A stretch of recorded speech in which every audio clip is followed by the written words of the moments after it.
Well, good morning, everyone.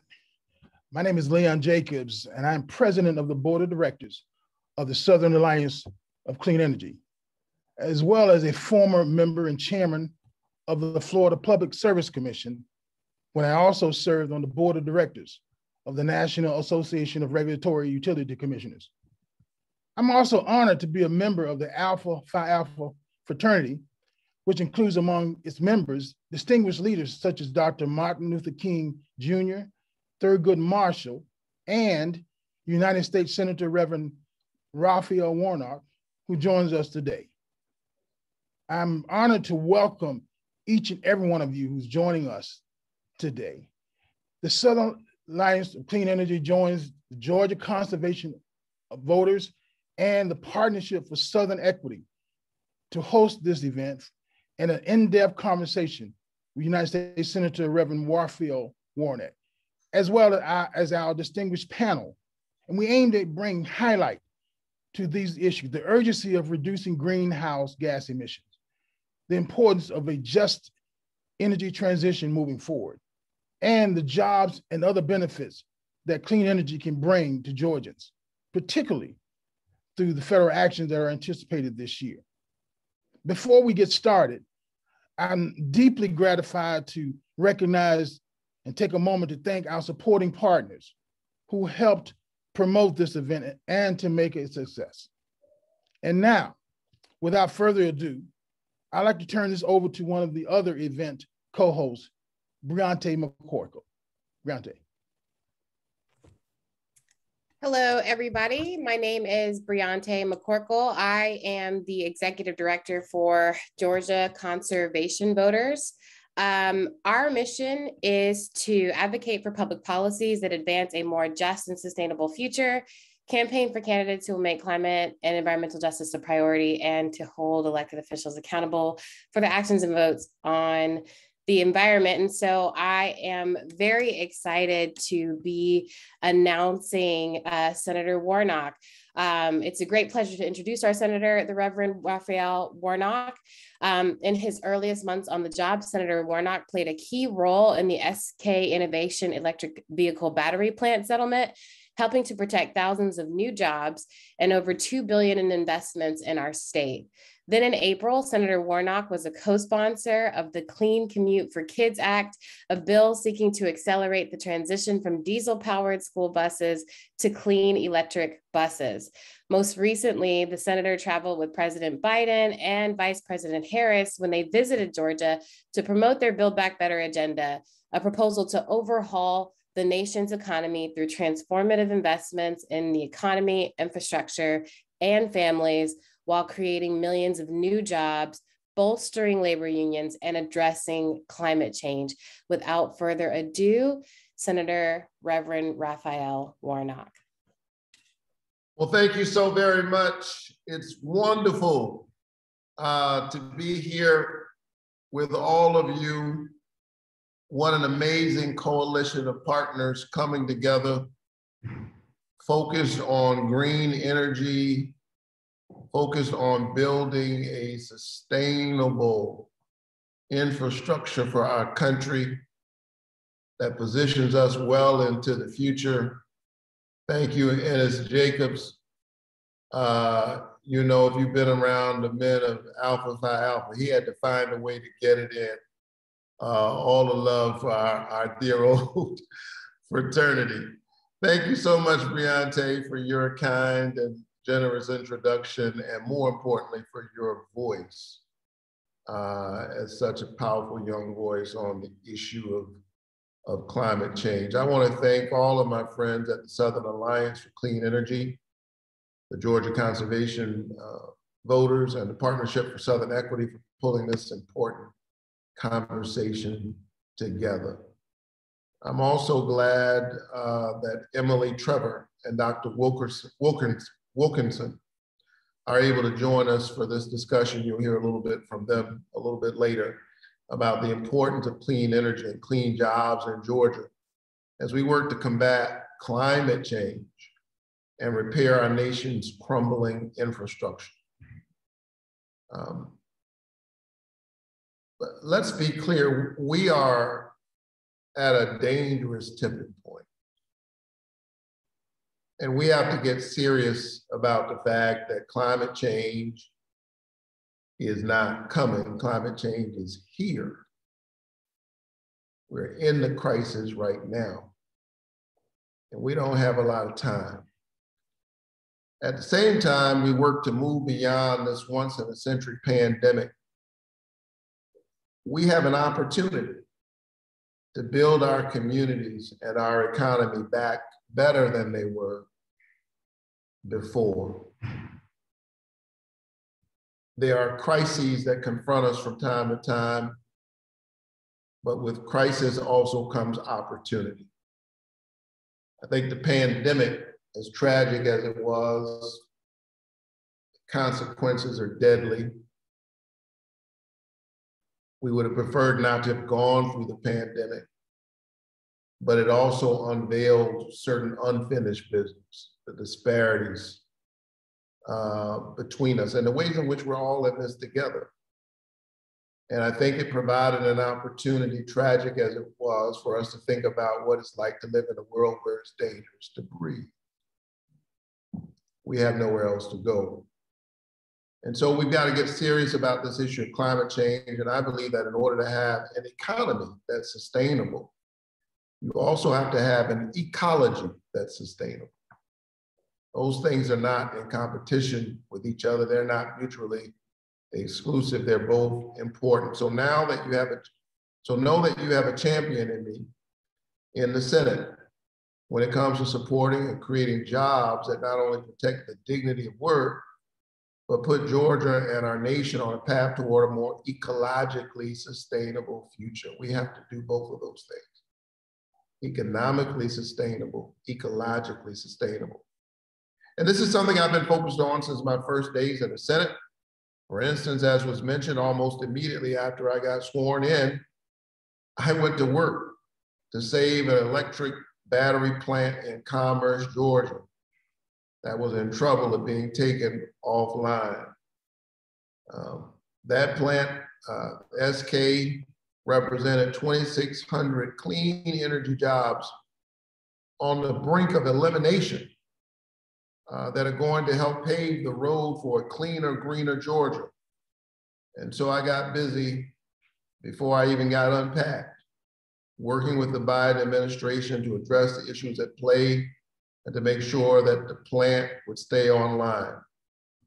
Each of the companies in the dispute heard from us, the Biden administration heard from us, and I'm so grateful that something was worked out. We were able to get the parties to come to an agreement and keep that plant online. That's good for Georgia, it's good for our economy, it's good for our ecology. These are the types of economic investments that not only improve our environment over the long haul, but put Georgia at the center of the future for similar clean energy jobs. And these are the types of investments that I'm pushing for in the Senate as we work crafting an infrastructure bill and an economic package that will not only fix our country's crumbling roads, bridges, transit, ports, and more, but also address the worsening impacts of climate change and secure resources and opportunities for the communities who are already on the front lines of a changing climate. And what's more, a big part of this work will certainly focus on the need to build a clean energy grid and support clean energy jobs, because the good paying jobs of tomorrow are in an ecologically sustainable future.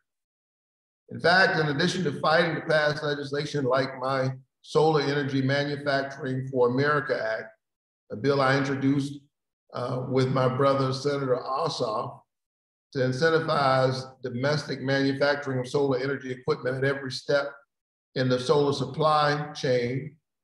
In addition to that, one of my big priorities in the infrastructure bill is including my Clean Commute for Kids Act, along with Senator Padilla of California.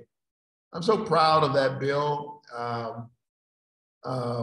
because it focuses on greening our yellow school buses. I'm proud that one of our most important school bus manufacturing companies is in Fort Valley, Georgia, Bluebird. And they are leading the way with greening our school buses. Not only would my bill make federal investments that will help improve air quality by expanding the nation's electric bus fleet and moving us away from diesel fuel buses, but it would help support jobs at Georgia companies like Bluebird that are leading the way in this technology. So I want to close this conversation. But let me just say that the current moment presents really a once-in-a-lifetime opportunity. It is an opportunity to restructure the American economy in a way that both creates jobs while promoting equity and diverts resources from activities that drive climate change, such as fossil fuel production, towards clean energy generation. We have to do all of these things, and that's what this infrastructure bill is about. That's what Build Back Better is about. Additionally, I believe our broken infrastructure is a reflection, I think, of the brokenness of our politics. When you look at the fact that we have countenanced this kind of crumbling infrastructure over more than a generation, that our bridges are crumbling and our roads are in disrepair and our airports are in the 20th century. I think that kind of brokenness is a reflection of our broken politics, because infrastructure is about the space that we share together as an American people. And so let me close by simply saying that America needs a home improvement project. Sometimes in my other day job as a pastor, I encounter families that are going through just a tough moment when everybody's at each other's throat and they're arguing. And sometimes the argument has been going on so long, gets so toxic, it gets ridiculous, and nobody really remembers what they were first mad about. They're just kind of angry. And what I like to say to families in this moment is, let me suggest something. It won't solve the problem, because life is more complicated than that. But part of what you need to do is to focus on something together rather than focusing on each other. Focus on building each other, building something, the space that you share together. Go down to the Home Depot, a good Georgia company, and buy some mulch and some flowers and beautify the landscape in front of your house.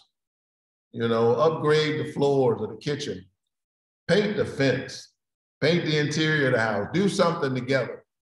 I think America, both for the infrastructure of the country, both for the sake of building a sustainable future that is both ecologically sustainable and economically sustainable, and for the soul of the country.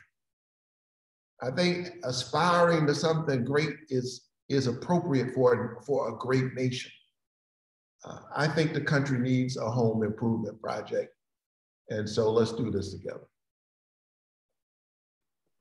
Absolutely. I love framing it as a home improvement project. I've been saying we are building the future right now with the decisions that we're making, but maybe I should talk about building a house.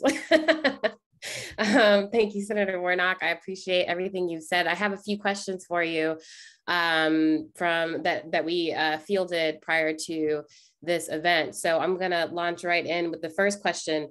What benefits may Georgians and Georgia companies see from federal investments in clean energy through either the bipartisan infrastructure proposal or the economic package? Well, let me just say, as I've already said, that it's just so important for us to do this work. It's hard to overstate the benefits. Climate change is not on the way, it's here. And we've got to do everything we can. You know, I'm from coastal Georgia. I'm from Savannah. And so when I think about storms that are getting greater and greater and stronger, as I think about the hurricane season that is upon us, the economy can't thrive when you have that kind of devastation and uncertainty year after year after year. So that will benefit Georgians. I've put in this bill, the infrastructure bill, my Clean Commute for Kids Act, which will move us away from dirty fuel to more electric school buses. That's good for the air quality, not only for our children, but for all of us, but it also creates jobs. I'd like to see more infrastructure built. You know, as I think about my role in making sure that we didn't have the SK battery factory go offline. That's a company that makes batteries for cars. We've got to build out the charging infrastructure in our state and all across our country. And all of this creates jobs, jobs, jobs.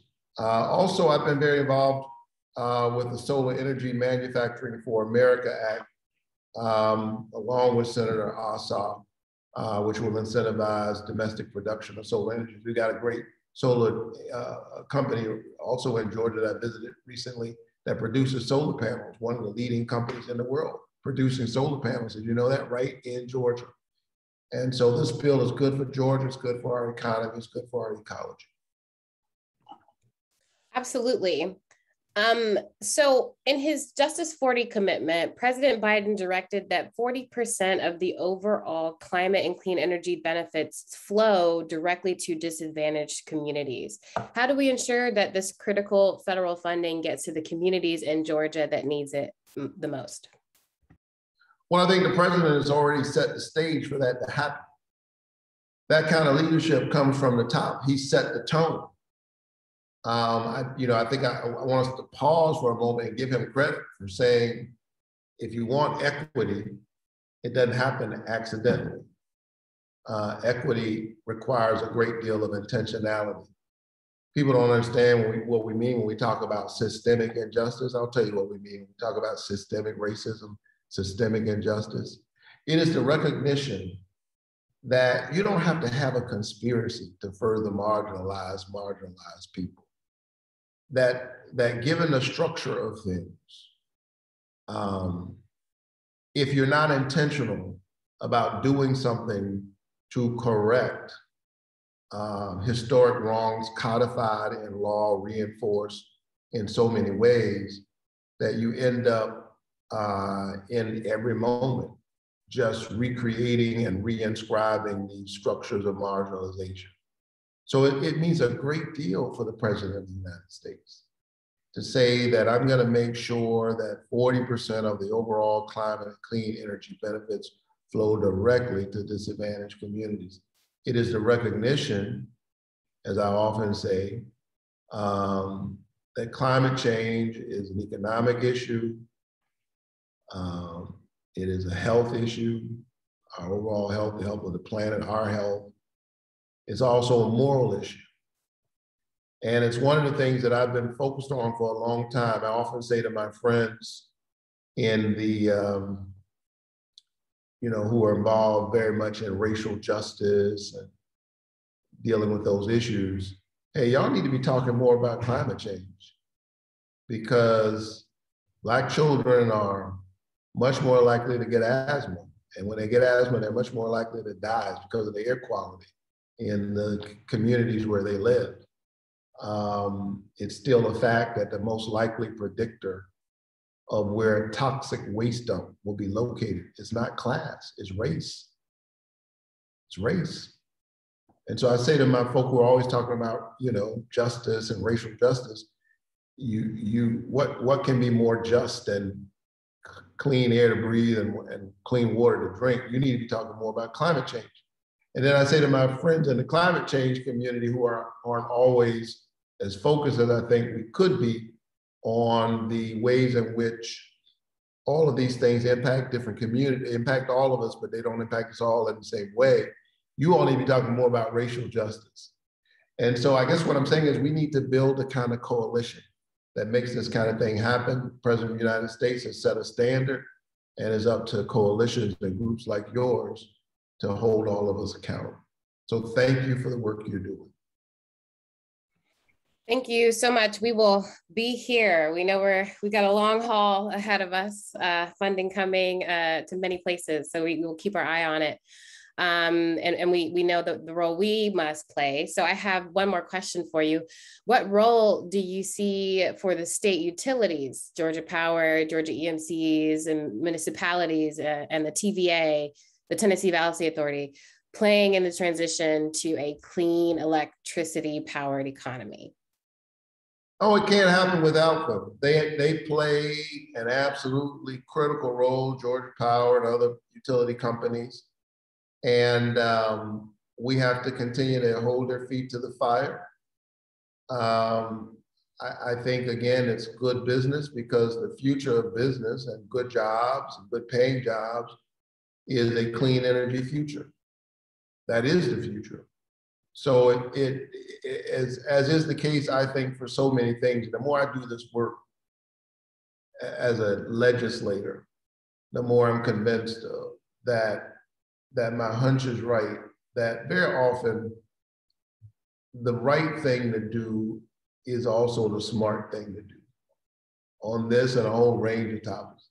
It may not be the easiest thing to do, it may be a hard thing to do, but very often the right thing to do is also the smart thing to do. And so companies have a role to play. We should view them as partners in this effort. To their credit, many of them have already set some emission reduction goals. And I think that the role of the federal government is to create public policy that incentivizes those goals and also makes the goals even more ambitious. I think there are things that we can do in terms of federal policy, in terms of tax incentives, and a whole range of things that would encourage people to move in the direction of a clean energy future. And that's something I'm working on and thinking about all the time. Wonderful. So, we have lots of questions, but we will move forward. Thank you so much, Senator Warnock. We have some more time reserved at the end for more questions and answers. And so I want to take this opportunity to invite another of our co-hosts, the dynamic and always wonderful Chandra Farley, to introduce our next speaker. Thank you so much, Briante, and thank you, Senator Reverend Warnock. Your understanding of the challenges we face and the opportunities we have to ensure that the benefits of the clean energy economy reach the marginalized communities on the front lines, like through a Justice 40 commitment, is the type of leadership that Georgia critically needs, and our nation as well. So again, I'm Chandra Farley. I'm the Just Energy Director at the Partnership for Southern Equity, a racial equity organization based in Atlanta, Georgia, where I lead our energy equity and climate justice work. Dr. Katharine Wilkinson knows a lot about the topics that we are discussing today. And coincidentally, we just finished a conversation about this topic on her podcast that she co-hosts, A Matter of Degrees. A homegrown Atlantan, Dr. Wilkinson is an author, strategist, and teacher working to heal the planet we call home.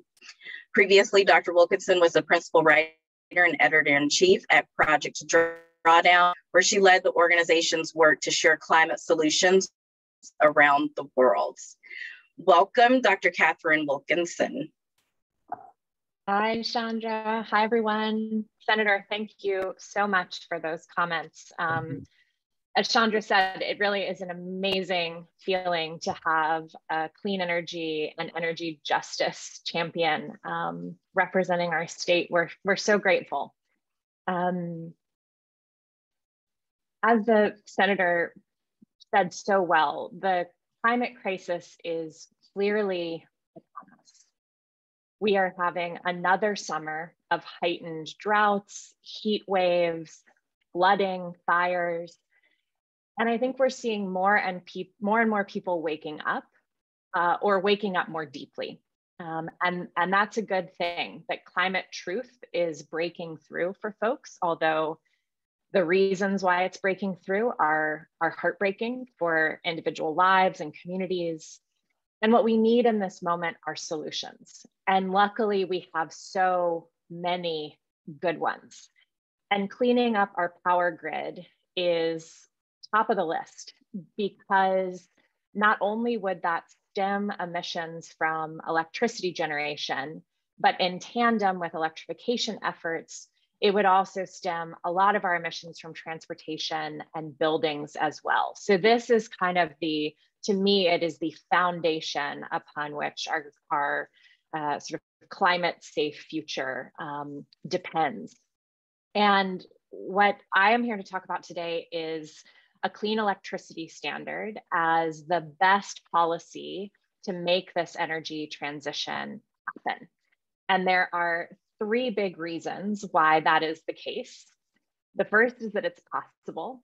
The second is that it's feasible. And the third is that it is hugely beneficial. So I'll just walk through those.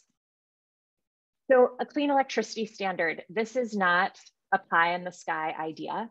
We already have in 30 states some version of clean and renewable electricity standards that are requiring utilities to ramp up the percentage of carbon-free power sources in their portfolio over time. So it's tested. We know how this works. We know that it works. And recent polling from Data for Progress has actually found that nearly 2/3 of voters overall in the country and a majority of voters in every state support a transition to 100% clean electricity by 2035. That is incredibly exciting, right? Americans get this and they want this. So we know that a clean electricity standard works, it's politically tenable, and we know that Congress can enact a budget-based clean electricity standard policy that fits within the budget reconciliation process. The second point, it's feasible, right? We've got to go after solutions that we can actually get done. President Biden has called for a CES with a target of 100% clean electricity by 2035 and an interim target of 80% clean electricity by 2030. And there are a whole bunch of analyses that have been done, including a recent one by SAFE, that utilities can get there. We can reach these benchmarks, and the time to start on that is right now. And then the benefits. I mean, it is sort of amazing the multi-solving that we could do through a CES.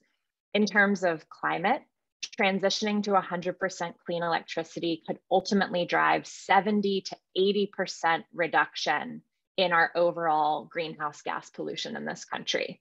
That is remarkable. Health, right? We know that today, as the senator was saying, we are losing so many lives to toxic air pollution. A CES would save hundreds of thousands of lives. And that air pollution, again, as the senator said, has disproportionate effects on communities of color.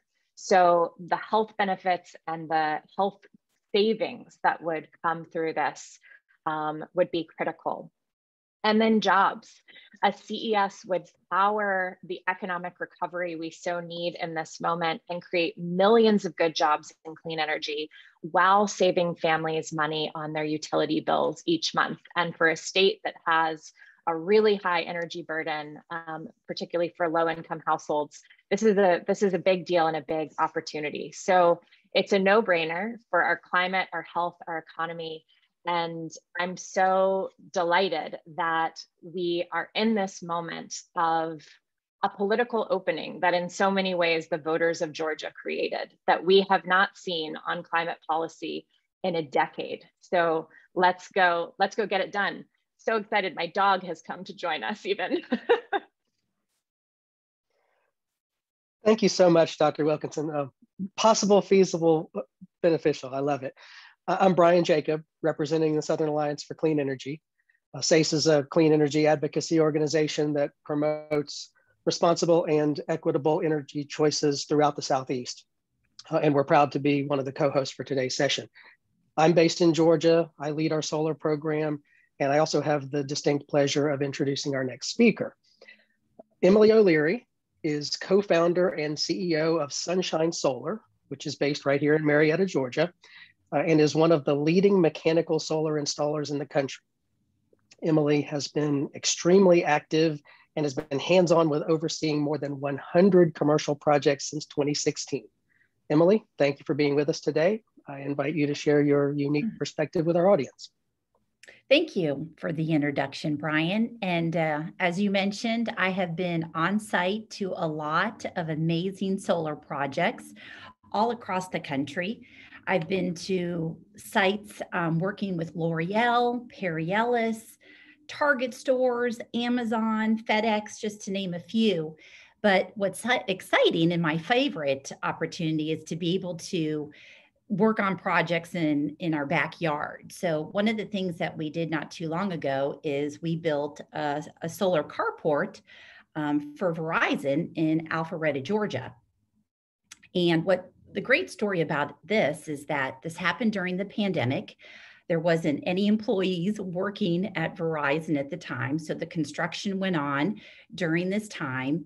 And I don't think the employees are back yet, but I couldn't wait to see or hear what the employees will say when they come back and their parking lot has been completely transformed into a solar carport.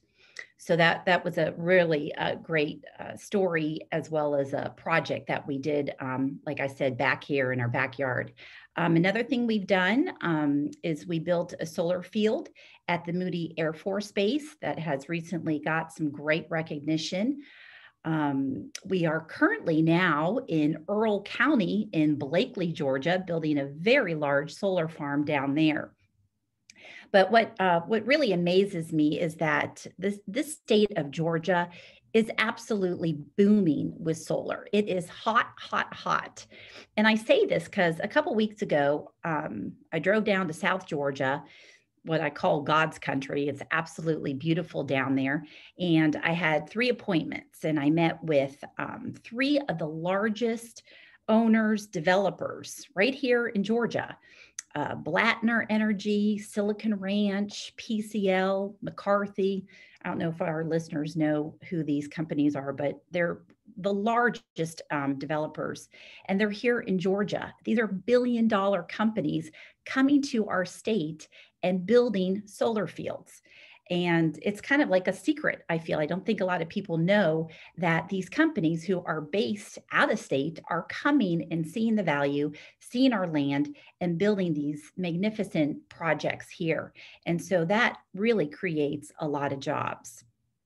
And to share with you a little bit about the growth potential with Sunshine Solar, to give you an example of how fast solar is growing. So in 2019, we were about a $3 million company, and we have tripled in size during the pandemic. In 2020, we hired 280 people. 50 were direct hires, which were W-2s. 230 were indirect hires, such as 1099s. And 14% were women. That were direct hires. 16% of the women were indirect hires. And I say these percentages because obviously I want more women in this solar space. There is wonderful career opportunities. I also interviewed 3 African Americans that were working for Sunshine Solar in the field recently, and I wanted to hear their stories. I wanted to know, how did they get into solar and why did they pick this industry? And it's really amazing what they, where they came from. And for example, one lady was working in the food industry, and she didn't like it. And so somebody told her about solar. So she got into solar, and now she loves it. And then the other lady was incarcerated, and she said, you know what? I didn't know what to do, and solar gave me a chance. And so I hear these stories, and I just know that we need to market and we need to promote solar to a lot of these individuals that would never consider solar as a trade or as a career. I have a full interview of it on my LinkedIn page, but these women's stories, they're true, they're happening, and I just love to hear on how they get into solar.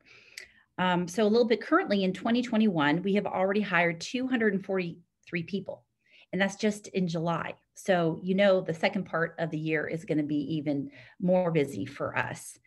To tell you a little bit about the pay scale ranges, we pay starting at $16 up to $26, depending on your title and your experience. So it's clearly a job where you can make a good living. We have exciting positions.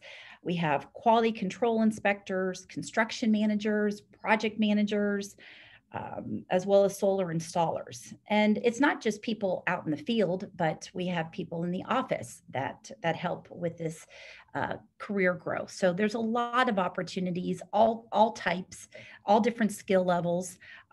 Some don't even have college education, but they excel at what they do.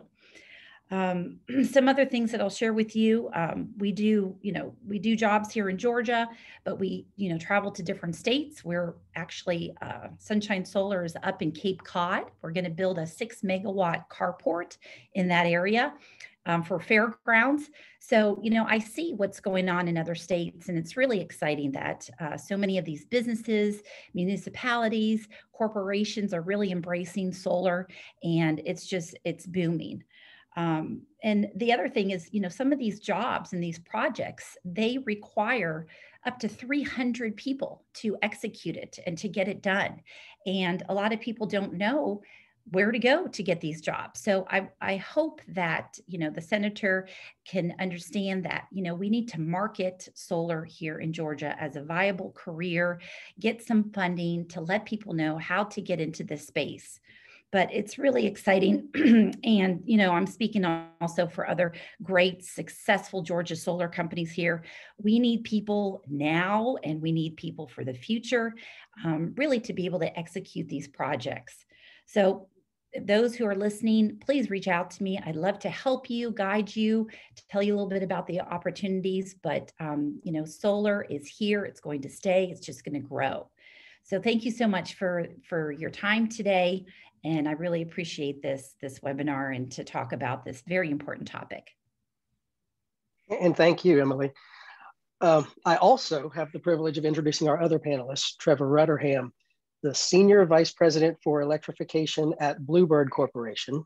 Y'all know Bluebird, the leading manufacturer of the iconic American school bus. Senator Warnock already mentioned that Bluebird is also based right here in Georgia, in Fort Valley, since being founded back in 1927. And Bluebird is leading the transition to electric buses. So Trevor, welcome. Please tell us about that transition and the benefits that it brings for our state. Thank you very much, Brian. It's a real pleasure to be here. And Senator Warnock, great to see you again.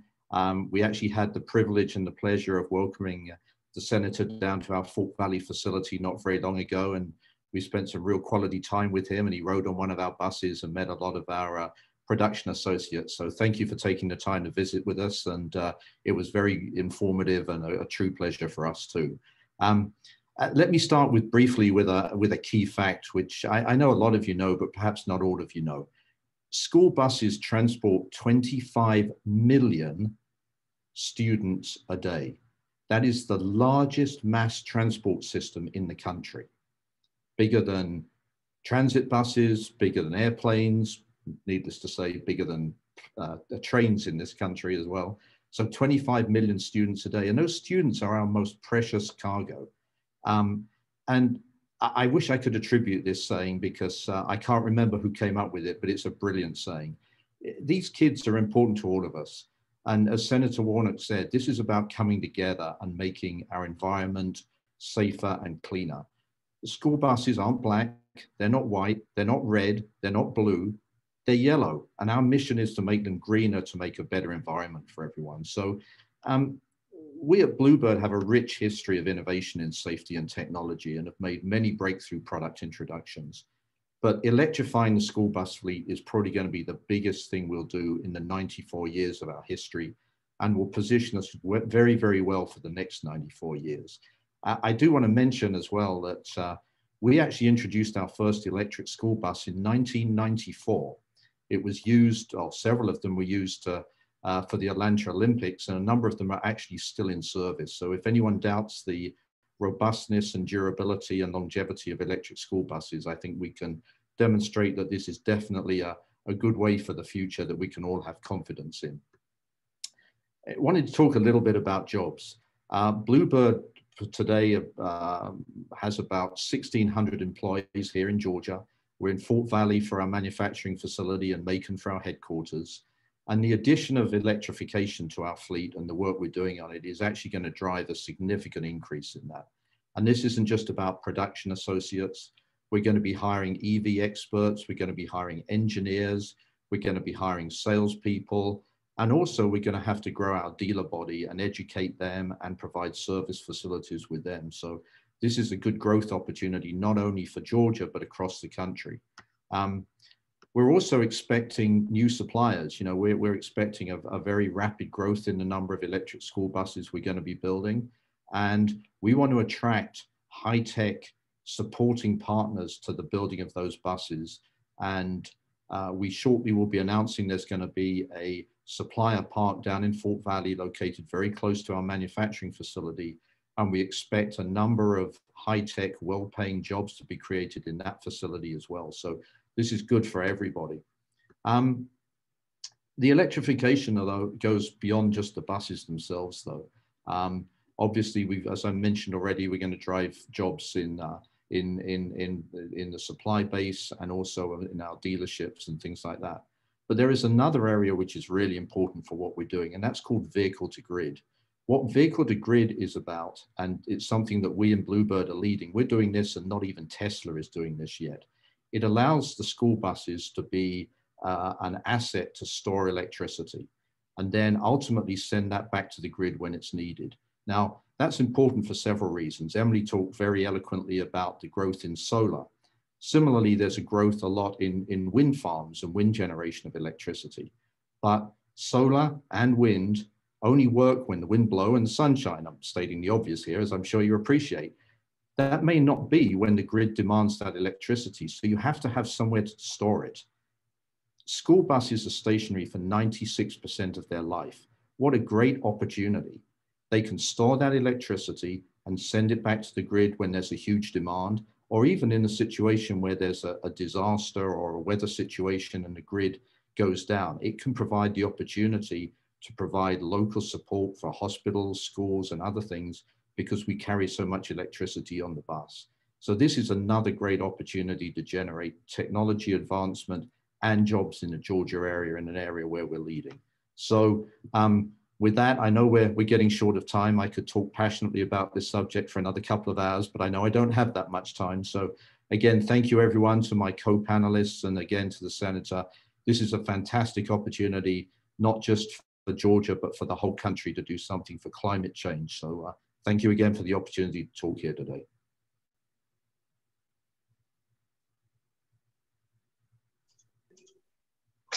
Thank you so much, Trevor. And we're going to turn it back to the Senator for some comments. Well, thank you so very much. It's been wonderful to be a part of this conversation, and we know that this is one of many ongoing conversations we will have as we do this important work. I certainly did enjoy my time over at Bluebird, and I've got to get back down there, proud of the work that's happening in so many spaces in Georgia. Thank all of you for your work. I've got to run, I've got to vote in just a little bit, and some committee meetings, but we will remain connected, we will stay in touch, and we will stay on the case. God bless all of you, keep the faith. Thank you so much, Senator, for being here today. Well, we certainly have plenty of questions, and I do want to thank each of our panelists. This has been a really robust discussion, so much activity happening in the chat. Of course, we have a long list of pre-submitted questions, so we'll jump right in and try to get through as many as possible in the time we have left. I would like to toss a first question to Dr. Katharine Wilkinson and ask about what's happening on the federal level, to circle back on, of all of the energy policies being debated in Washington right now, why is a federal clean electricity standard one of the most important? Thank you so much, Chandra. And I realize I probably sort of jumped the gun on my excitement about the CES.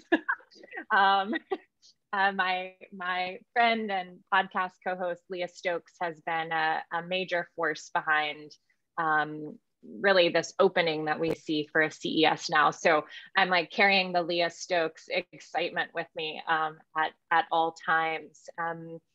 But I think, you know, I think when we think about a CES in contrast to sort of other policy mechanisms that have been proposed or discussed to move clean energy forward, this is really the one that we know will be most certain to get us to the outcomes we're looking for, and directly address any impacts that might be felt by ratepayers, and also is doable, right? There are plenty of things that we've sort of discussed in theory, but have never been politically feasible in practice.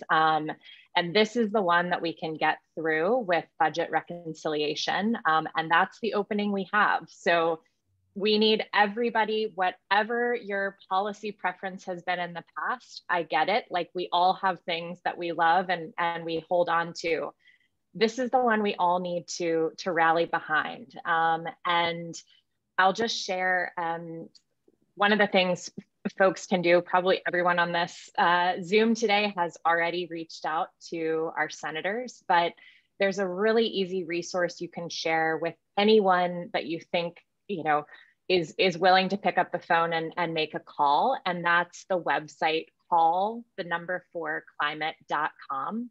It makes it super simple to walk through calling up your senators and asking them to support a big, bold climate bill that actually invests at the scale of the crisis. And the CES, of course, is a big part of that. Justice 40 is a critical part of that. No more subsidies for fossil fuels is a critical part of that. And a civilian climate corps is sort of the other fourth critical plank. So please do use that site, share it. If you do it after hours, you could just leave a voicemail. You don't even have to talk to a real human. And as I said, you know, I think Georgia voters should feel particularly enlivened in this moment, because we would not have this opening without us. And so we should really roll up our sleeves and do everything we can to help this get over the finish line. Emilie, there is a solar question, so I'll toss that one to you. Okay. It says Georgia is ranked in the top 10 for installed solar, and already thousands of people are employed in the state's solar industry. How would businesses like yours benefit from federal investment in clean energy? I feel we would benefit from the investment by the trickle down effect, meaning if money is poured into solar projects in Georgia, then Sunshine Solar as a subcontractor will hopefully get hired to execute these projects, which means we will be able to hire more people and increase the workforce across the state. I mean, one example is, you know, we have these projects here, and we had to take a crew from North Carolina to bring them here in Georgia, because we just didn't have the people here in the state. So I really would hope that, you know, with this federal money, it does get trickled down to where we get impacted, we get the, you know, we get the projects, get awarded it, and we can execute it and hire the locals here, especially in the rural counties, the southern part of Georgia, a lot of opportunities there. So that's kind of where I see our benefit. Thanks, Emilie. Trevor, I found one for you too that's kind of in your swim lane, or maybe bus lane, better metaphor. Yeah. There are nearly 500,000 school buses in America, but only a small percentage of them are currently electric. Can you share with us how federal policy to support the transition from diesel to electric school buses would affect your company and companies like yours in terms of job creation, manufacturing growth? Yeah, absolutely. And I actually noticed in the chat there was a couple of questions related to this as well. And I know we're running short of time, so I'll keep this brief. I think we all know, and one of the key things that people mentioned today is that electric school buses, like all electric vehicles, are a lot more expensive than their fossil fuel alternatives. But that's a question of economies of scale. And we're already seeing substantial reduction in the price of electric school buses. The price now, and I don't want to scare anyone with this, but you know, the price now is already well below $300,000, trending to $250,000, whereas not so long ago it was $500,000. And that's basically being driven by economies of scale. So the more money that we can get to fund electric school bus purchase, be it from the federal level, the state level, or even investment, the more we're going to build and the more the price is going to come down. And also, I think what's going to contribute a lot to this is you can't just look at the acquisition cost of the bus. What you've got to look at is the total cost of ownership over the life of the bus. And that is substantially lower than a fossil fuel equivalent. One, the fuel, I use that advisedly. One, the fuel is cheaper. But secondly, you've got the opportunity for much less maintenance. There are much less things to go wrong on an electric school bus than there are on a fossil fuel bus. And thirdly, as we mentioned again, and I make no apology for repeating this because there were some questions about, well, if you're charging buses with non-clean energy, you're really not contributing to climate improvement. Well, you are on two levels. One, this is about cleaning up air around the kids.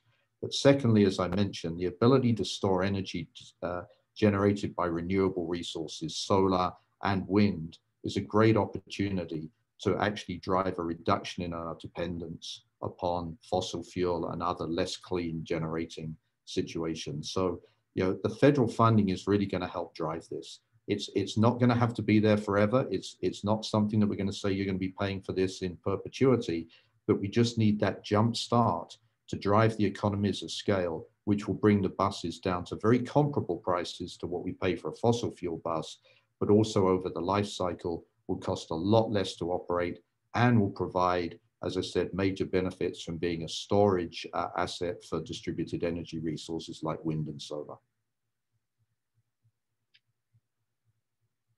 We just have a couple of more minutes. This has been great conversation and it's been referenced a few times today.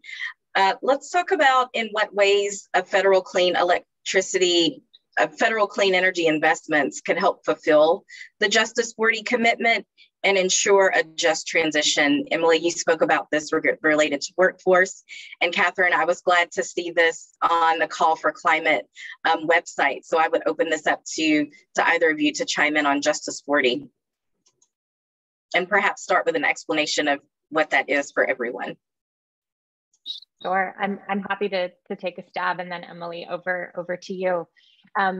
So the Justice 40 commitment made by President Biden promises to deliver at least 40% of the overall benefits from federal investments in climate and clean energy to disadvantaged communities, to communities that have been bearing the brunt of the environmental harms of the fossil fuel economy.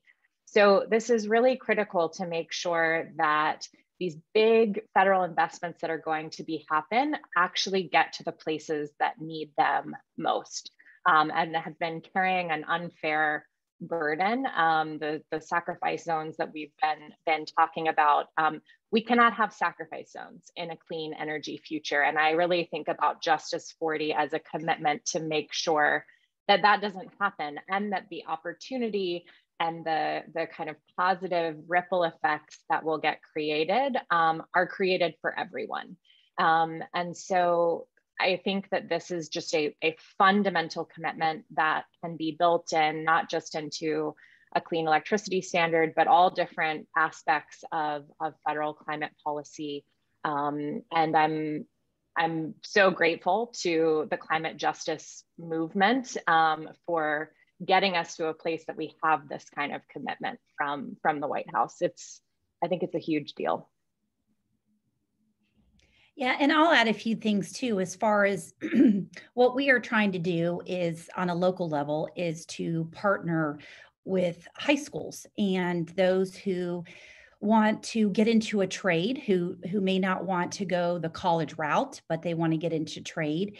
And you see construction, electricians, but I want, solar to be one of those trades. So I think, what we are trying to do here locally is to inform and educate high school students that, look, this is a viable career. Not only high schools, but colleges also.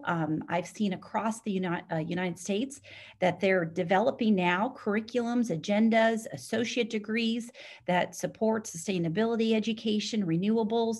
So I'm just really excited that on the educational level that we are seeing a lot more of programs that are being designed to support this, because not only can we, recruit, but we want people to learn and get educated on so many factors in this industry. So I think starting, as young as high school students that want to get into this field, support them, provide great training for them too is very critical.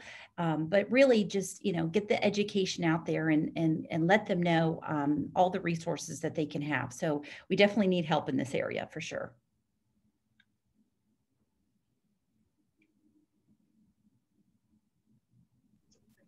Thanks so much, Emilie and Katharine. I will turn it back to Briante and Brian to take us towards the closing.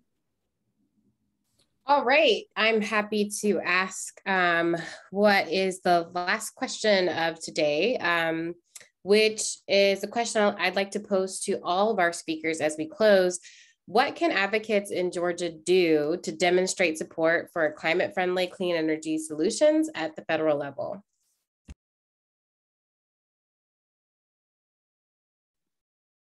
At the risk of being a broken record, I will just repeat one more time, and this is Leah has trained me in this. Call the number 4climate.com. So easy. The very vibrant green on the website will probably draw you in and fire you up. But just a really easy thing to ask folks to do. I mean, this is the interesting thing about being in pursuit of this legislation in a summer of intense climate impacts where people are paying more attention. Lots of folks are asking, what can I do? And there is a very real thing that everyone can do in this moment. We need to make sure that both of our senators and all the senators from other states are hearing from the climate majority that is in existence in America. I think if I could just take 30 seconds as well to add, our focus has been very much on federal, and obviously with the senator here, that was very important to do. But this has to be done at the state level too. There was a great question which we didn't get to answer about what can we drive in Georgia to do this. So this isn't just about communicating to the federal level politicians, and this is about driving this message home and getting support across the aisle here in Georgia as well, and getting money put to where it's going to improve the climate, improve the health of us, improve the health of our kids, drive electrification of school buses. So, at every level, federal, state, even county level, local level, just get the message out there. Get people to tell everyone this is important to us and drive the message home.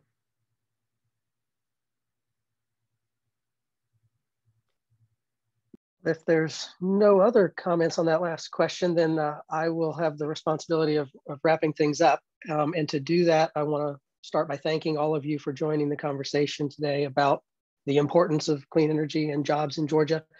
I want to offer a special thank you to Senator Warnock and our other speakers. Well, we will be following up with an email to everyone who registered for this, whether you attended today or not. And that will have some additional materials in it that might help with that last question. In fact, resources for how you can continue to promote what I heard Senator Warnock refer to as America's Home Improvement Project. Love that reference. And that includes the clean energy transition and the jobs and economic development opportunities that derive from it. So thank you all again for being here, and have a great rest of your day. Brian, if I may, just one last real quick question before we shut this down. There's some fantastic comments and fantastic questions in the chat. I'm not a Zoom expert. I spend half my life on Zoom these days. Can we capture that? I don't want us to, when this gets shut down, these just to vaporize. So hopefully there's a way to capture all this. And if you could send it out to the panelists, there might be a way for us to try and get answers to some of those questions we didn't get to and get it out there. And there were some great suggestions, links, recommendations in the chat too. So please, someone try to find a way to capture that. So thank you. I agree. It was fantastic and hard to keep up with all the activities that I was seeing in the chat. I do believe Kyle is doing that for us, capturing it. So we will try to get it out to all the panelists. Thank you again, everybody. Enjoy the rest of your day.